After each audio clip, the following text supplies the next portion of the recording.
오늘 우리가 함께 나눌 하나님의 말씀은 창세기 2장 7절에서 8절입니다. 같이 읽겠습니다. 같이 한 목소리로 시작. 여호와 하나님이 땅의 흙으로 사람을 지으시고 생기를 그 코에 불어 넣으시니 사람이 생명이 되니라.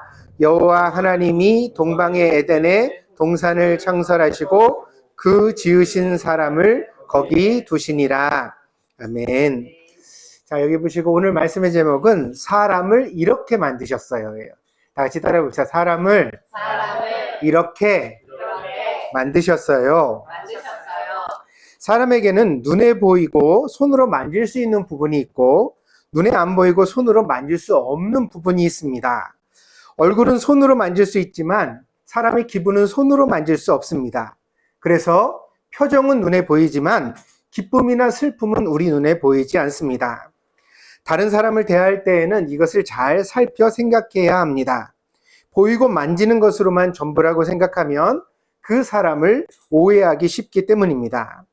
성경은 하나님께서 사람을 만드셨는데 이렇게 만드셨다고 설명해 줍니다. 흙으로 몸을 만드시고 코에 하나님의 호흡을 불어넣으시니 생명이 되었다 그랬습니다. 생명은 살아있는 영혼이라는 뜻입니다. 그렇지만 성경이 본래 말하는 의미는 생명이 있는 존재가 되었다는 것입니다. 그러니까 흙으로 만들어진 몸만으로 사람이라고 하는 것이 아니라 눈에 보이지 않는 부분을 하나님이 사람에게 주셔서 그것이 다 합해져서 사람이 되었다는 뜻입니다. 이 생명은, 그러니까 하나님께서 주신 호흡, 생명은 만질 수도 없고 눈에 보이지도 않습니다. 이것이 사람에게 있다는 것을 우리가 헤아려야 합니다. 그래서 사람은 떡으로만 살지 못합니다. 떡은 흙으로 만들어진 몸을 배부르고 건강하게 만들어줍니다. 그러나 보이지 않는 생명은 보이지 않는 양식을 원하게 되어져 있습니다. 여러분, 우리 공부하지요? 공부해요, 안 해요? 우리 다 학생들이죠? 그래서 공부하지요? 이번 주에도 공부 많이 했어요? 네. 어려서부터 학교를 다니고 많은 것을 배우는 여러분들은 공부가 힘들게만 느껴집니다. 그러나 지금도 아주 가난한 나라에서는 어린아이가 태어나자마자 학교를 가보지도 못하고 책도 구경하지 못해요. 그럼 막 농장에 가서 일을 하거나 저 채석장 같은 데 가서 돌을 나르거나 그런 일을 어려서부터 막 하면서 아이들이 커간단 말이에요. 그런 아이들에게는 학교에 가서 배우는 것이 꿈만 같은 일이에요. 아, 나도 책 한번 읽어보면 좋겠다. 글자라는 게 세상에 있다는데 나도 그런 걸 좀 알아가지고 모든 것들을 갖다 알 수 있으면 좋겠다. 이런 생각을 하면서 아이들이 자랍니다. 그래서 지금도 교회가 그런 곳에 들어가면 제일 먼저 학교를 세우는 것입니다. 선교사님들이 그런 데 가서 교회를 이렇게 열잖아요. 그럼 교회를 짓기도 전에 먼저 시작하는 게 있어요. 그게 뭐냐면 어린애들 학교예요. 천막을 치거나 혹은 아주 허름한 그런 오두막살이 같은 데라도 교회가 들어가면 제일 먼저 칠판을 마련하고 아이들을 모아서 그 아이들을 가르치는 것부터 시작하는 말이에요. 왜 그럴까요? 우리 정신이 양식을 원하기 때문입니다. 새로운 것을 알고 싶어하고 알게 되었을 때 기쁨을 느끼는 것이 사람의 특성입니다. 그래서 너무 많이 공부하는 것은 이 본래 사람의 특성을 잃어버리게 만드는 그런 나쁜 점이 있지 않나라는 생각도 들어요. 그러니까 우리가 좀 공부를 귀히 여기다 보면 작은 걸 알 때 기뻐할 수 있거든요. 새로운 거를 알게 됐을 때 막 얼굴에 빛이 나는 수가 있거든요. 그러니까 우리의 정신에는 바로 공부라는 양식이 필요하다는 것을 잊지 말아야 되겠습니다. 두 번째로 우리의 마음은 선한 일이라는 양식을 필요로 합니다. 미국에는 록펠러라는 부자가 있었습니다. 그는 돈을 너무 많이 벌어서 세계에서 가장 큰 부자가 되었습니다. 그런데 55세가 되던 해에 어느 날 몸이 안 좋아서 병원에 갔더니 의사가 청천벽력과 같은 진단을 합니다. 당신은 고칠 수 없는 병에 걸려서 앞으로 6개월, 길어야 1년밖에는 못 삽니다. 그런 얘기를 해준 겁니다. 세계 최고의 부자가 됐는데 정말 열심히 살아서 그런 부자가 됐는데 이제 와서 내가 죽는다니 얼마나 억울하고 분한 일이겠습니까? 그래서 그래서 건강은 돈으로도 살 수 없는 귀중한 것입니다. 이 록펠러가 낙심해가지고 병원을 나오고 있는데요. 병원 로비에 이렇게 액자에 글이 적혀져 있어요.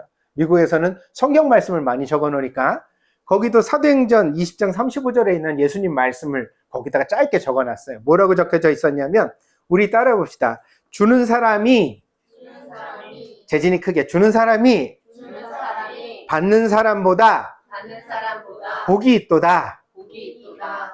근데 이 액자를 보는 순간 록펠러의 마음에 쿵 하고 충격이 왔어요.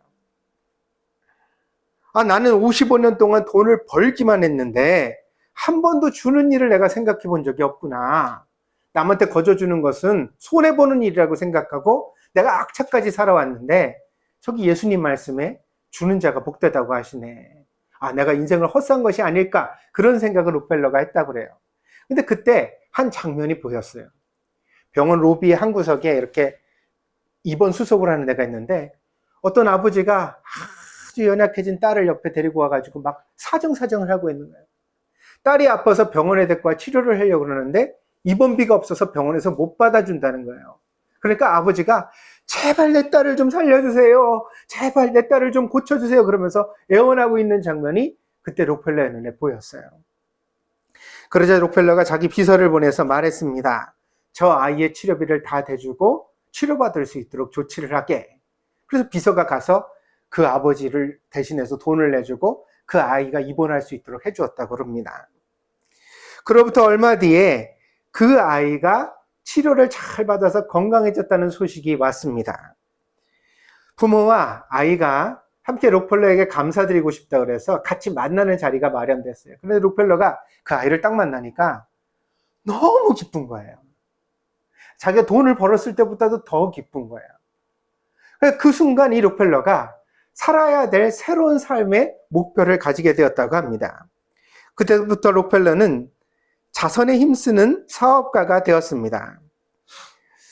주는 자의 삶을 살기로 결심했습니다. 그래서 그때부터요, 대학도 많이 세우고 또 대학이 있는 곳엔 도서관을 지어서 기증하고요, 그리고 또 서민을 위한 무료 병원을 열어가지고 돈 없는 사람도 와서 치료받도록 하고요, 그리고 어려운 학생들에게 장학금을 주는 사업을 많이 벌였습니다. 그리고 이런 자리가 있을 때마다 늘 열심히 참석해서 그 사람들에게 격려하고 그리고 도움을 주는 일을 기쁨으로 여겼다고 합니다.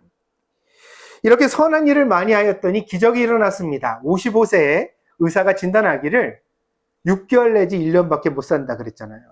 근데 록펠러가 몇 살에 죽은 줄 아세요? 97세까지 살았어요. 록펠러는 나중에 자기의 인생을 되돌아보며 그렇게 말했습니다. 나의 인생은 55세 이전과 이후로 나뉘어진다. 돈을 벌었던 시기와 그 돈을 나눠주는 삶을 살았던 시기로 나눠진다. 그렇게 말했습니다. 사람은 떡으로만 사는 것이 아닙니다. 마음의 양식도 필요합니다. 우리 마음은 착한 일을 할 때 기쁨과 보람을 느끼는 줄 믿습니다. 그래서 우리의 마음이 자꾸 우울하다거나 기분이 나빠진다거나 보니까 요즘 그러니까 재미가 없어요, 사는데. 왜 그럴까? 내 입에 들어가고 나 좋은 것 있고 나 좋은 데 가는 것만 신경 쓰고 아무에게도 베푸는 것에 우리가 소홀해졌기 때문이 아닌가 생각해 봅니다. 그러니 여러분, 그럴 때는 여러분의 장난감이든 책이든 여러분이 가진 모든 것이든 하여튼 남는 것이 있다면 잘 정리해가지고 한번 친구들한테 나눠줘 보세요. 그러면서 야, 이거 내가 최근에 1년 동안은 안 쓰는 것 같은데 이거 내가 되게 비싸게 주고 샀거든. 그리고 내가 되게 좋아하던 거야. 그런데 이제 나는 안 쓰게 됐으니까 이거 너 동생 가져, 이거 너 친구 가져. 그러면서 나눠줘 보세요.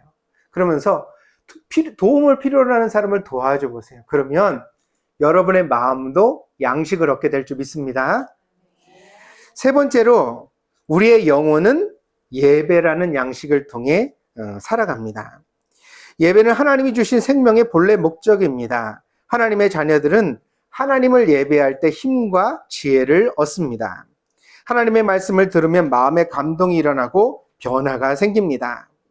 이것을 그래서 가장 싫어하는 존재가 바로 사탄입니다. 사탄은 사람들을 유혹하거나 문제를 만들어서 예배를 드리지 못하게 합니다. 왜냐하면 예배를 안 드리면 영혼의 양식이 끊어지고 그러면 우리 영혼이 힘을 잃어버리고 나중에는 하나님이 기뻐하시는 일을 아무것도 할 수 없는 무력한 존재가 되기 때문입니다. 그래서 우리가 영혼의 힘을 가지고 살아가려면 어떻게 해야 돼요? 예배를 귀중히 여겨야만 합니다. 그래서 예배가 중요합니다. 예배를 절대 빼먹지 말고 가장 중요하게 여기기로 결심하는 우리 학생들, 어린이들이 되기를 바랍니다. 그러면 하나님께서 여러분과 동행해 주시고 여러분에게 가장 큰 축복을 주실 줄 믿습니다. 정리합니다. 사람은 보이는 부분과 보이지 않는 부분을 가지고 있습니다. 몸은 보이지만 정신과 마음과 영혼은 보이지 않습니다. 몸을 위해서는 잘 먹고 운동을 해야 합니다. 편식하지 말고 골고루 먹기를 바랍니다. 아시겠습니까? 근데 이제 보이지 않는 부분들 일단 골고루가 필요해요. 그게 뭐예요? 우리의 정신과 마음과 영혼을 위한 양식이 필요하다. 정신을 위해서는 뭘 하라고 그랬어요?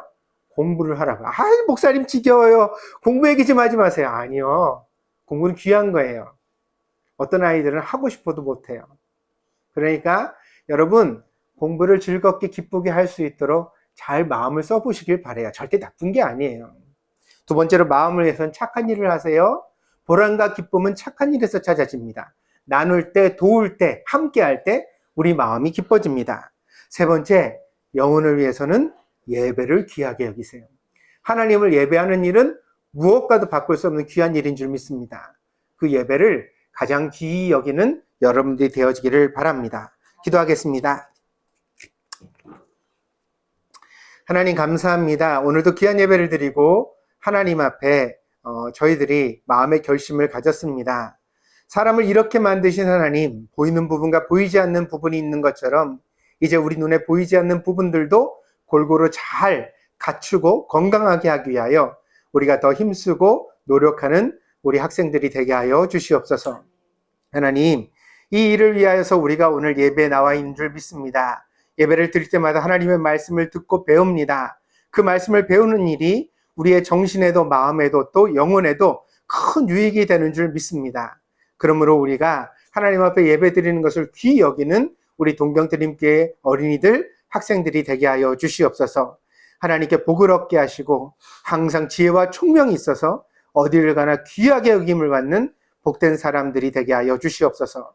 감사를 드리며 예수님의 이름으로 기도했습니다. 아멘.